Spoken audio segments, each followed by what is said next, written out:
I remember seeing a post on social media which asked, which is most important, vocabulary or grammar? If you want to communicate well in any language, it's difficult to have one without the other. For this reason, I think the question itself is somewhat misguided. Is the implication that we have to spend time alternating between learning grammar rules and lists of words? I find rules confusing, and I'm sure I'm not the only one. If I had to stop speaking to think about grammar rules, I would never say anything. For example, earlier today I was preparing a class for next week which focuses on using adverbs.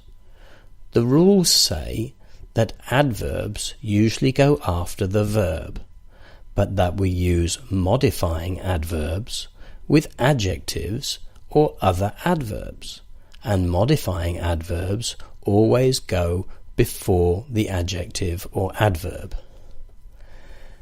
If I try to teach that, then I have to teach my students what a modifying adverb is, and we get lost very quickly. Learning individual words is also full of dangers for people who want to communicate. Here's another example. Last week in a class, I was asked what the word range means.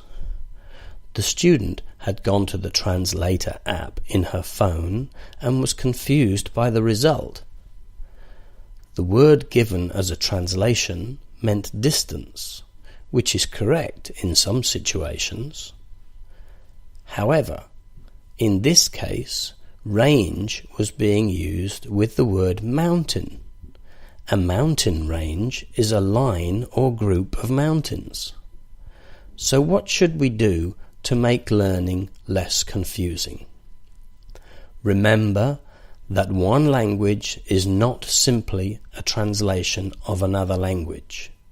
They are different because they have different origins and relate to different cultures. Learning the phrases that these cultures use will help us to communicate with them much better than just learning rules and individual words.